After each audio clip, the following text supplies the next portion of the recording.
Assalamualaikum warahmatullahi wabarakatuh. Perkenalkan, nama saya Rahmadini. Saya berasal dari Prodi BKI 1A, Fakultas Dakwah dan Komunikasi Islam, Institut Agama Islam Negeri Syekh Abdul Rahman Siddiq, Bangka Belitung.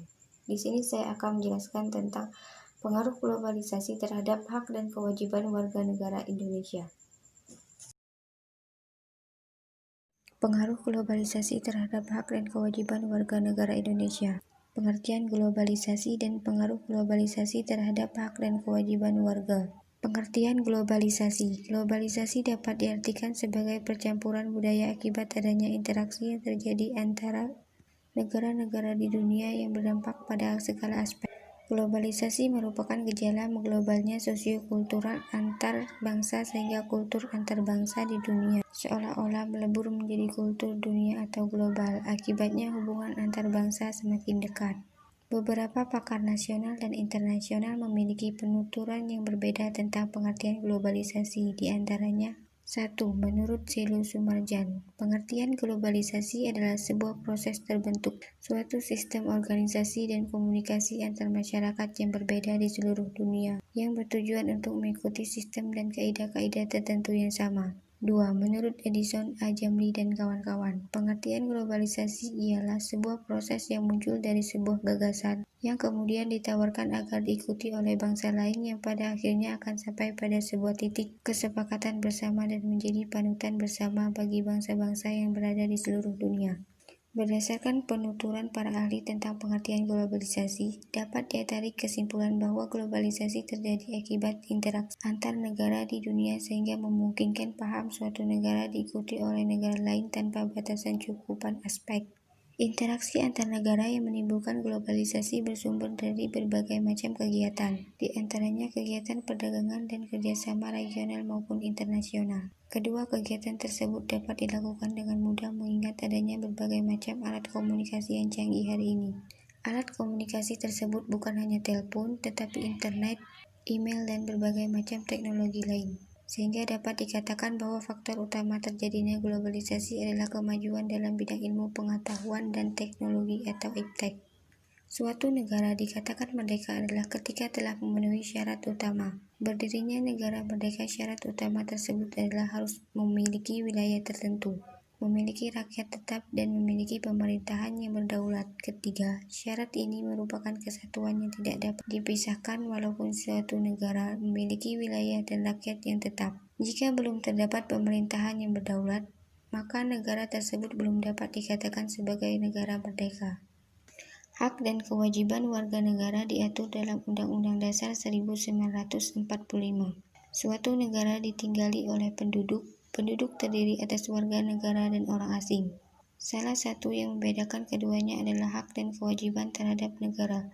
Menurut Undang-Undang Dasar 1945, negara melindungi segenap penduduk. Misalnya dalam pasal 29 ayat 2 disebutkan, negara menjamin kemerdekaan tiap-tiap penduduk untuk memeluk agamanya masing-masing dan untuk beribadat menurut agamanya dan kepercayaannya. Itu. Di bagian lain, Undang-Undang Dasar 1945 menyebutkan hak-hak khusus untuk warga negara. Misalnya dalam pasal 27 ayat 2 disebutkan, tiap-tiap warga negara berhak atas pekerjaan dan penghidupan yang layak bagi kemanusiaan. Dan dalam pasal 31 ayat 1 yang menyebutkan tiap-tiap warga negara berhak mendapat pengajaran. Negara globalisasi, seperti yang telah diketahui sebelumnya, memberikan berbagai dampak dalam berbagai aspek, tak terkecuali dalam kehidupan bernegara. Globalisasi yang terjadi sedikit banyak mempengaruhi hak dan kewajiban warga negara.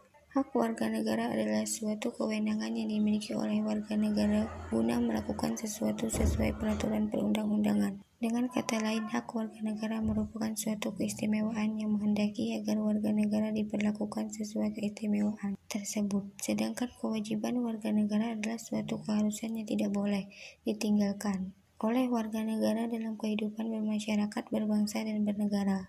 Kewajiban warga negara dapat pula diartikan sebagai suatu sikap atau tindakan yang harus diperbuat oleh seseorang warga negara sesuai keistimewaan yang ada pada warga lainnya. Beberapa hak dan kewajiban warga negara di era ini, walaupun telah diatur secara jelas dalam Undang-Undang Dasar 1945, sudah dipengaruhi oleh globalisasi dalam pelaksanaannya.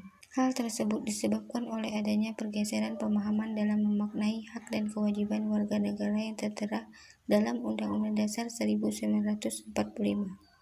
Berikut adalah beberapa uraian dari hak dan kewajiban warga negara dalam Undang-Undang Dasar 1945 yang terpengaruh oleh adanya globalisasi. 1. Pasal 27 ayat 1. Pasal 27 ayat 1 berbunyi, menetapkan hak warga negara yang sama dalam hukum dan pemerintahan, serta kewajiban untuk menjunjung tinggi hukum dan pemerintahan.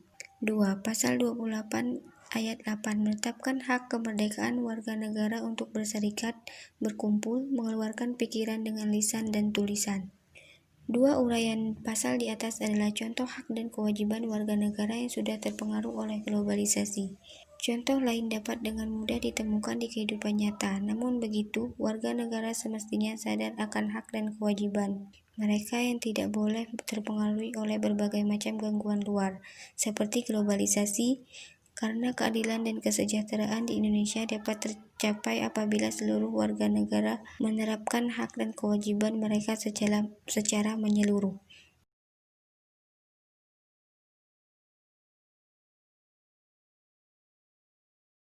Mungkin itu saja yang dapat saya sampaikan. Saya akhiri. Wassalamualaikum warahmatullahi wabarakatuh.